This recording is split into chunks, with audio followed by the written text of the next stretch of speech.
Husky people, due for another oil change on the HUSQVARNA. I've warmed up the engine. Had a request the other day, or we get quite a few questions on the Facebook page about which way around and which hole the two oil strainers go in the drain ports. So obviously the main drain plug itself is fairly straightforward. It's just an Allen key plug with a magnet on it. The two plastic strainers should only go in their respective holes, and there is a right way and a wrong way to insert the front one. So that's what today's video is about. I'll drop the oil out and we'll have a look at the strainers together. Too easy.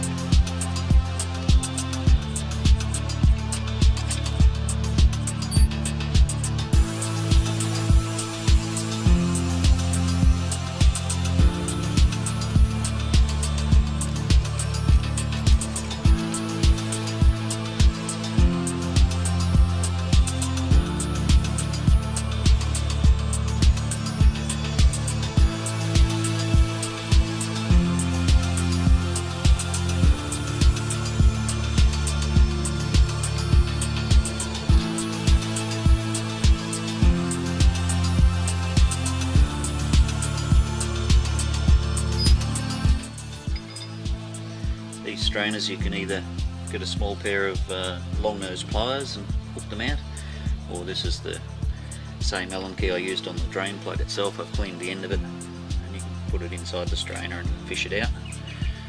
Now, hot tip here is to only pull one out at a time. If you pull them both out, then you can mix them up. So I'll pull them both out together today just to show how they are positioned in the bike. Generally I only ever pull one out at a time, and that way you don't get confused.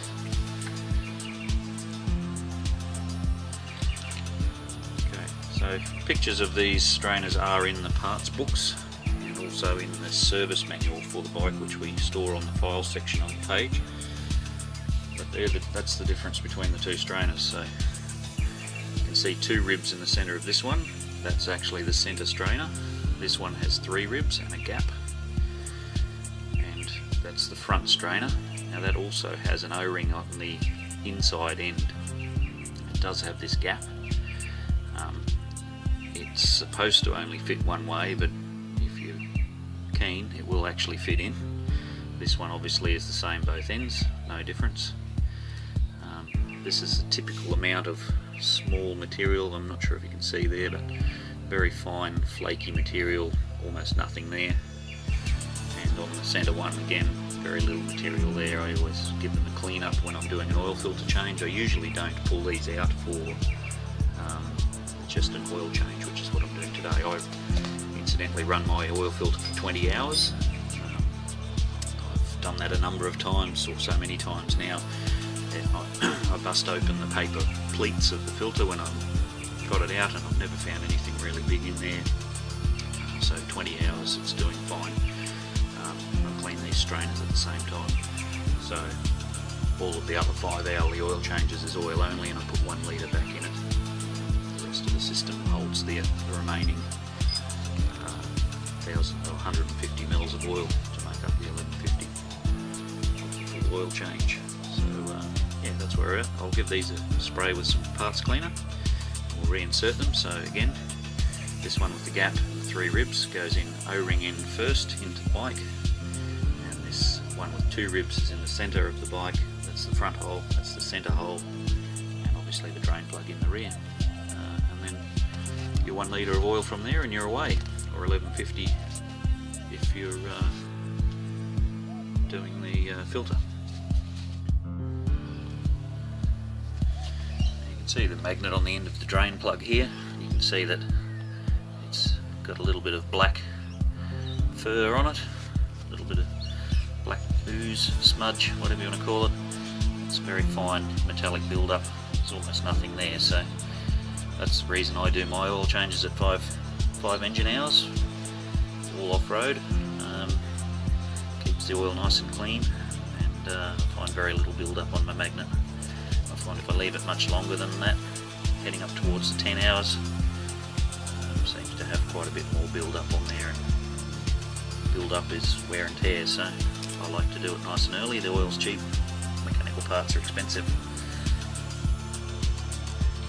Now, just a reminder again about things like the oil cover cap and these two drain caps.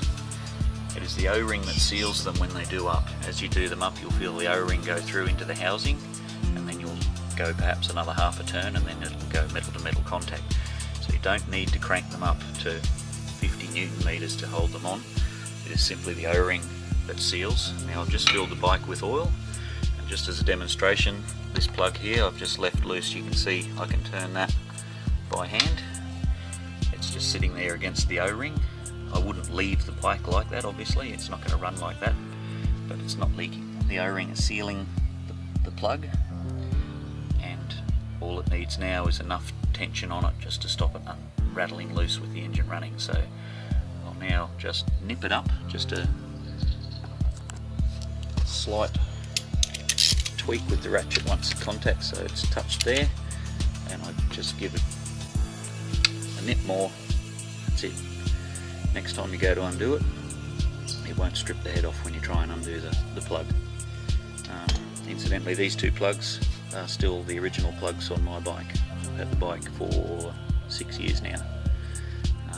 So yeah, yes, they're soft, they're not a great design, they're quite weak alloy.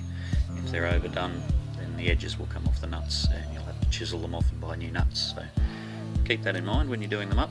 The O-ring seals them, and you're only just tightening them up enough to keep them in the bike. And that's pretty much it for today. Thanks fellas.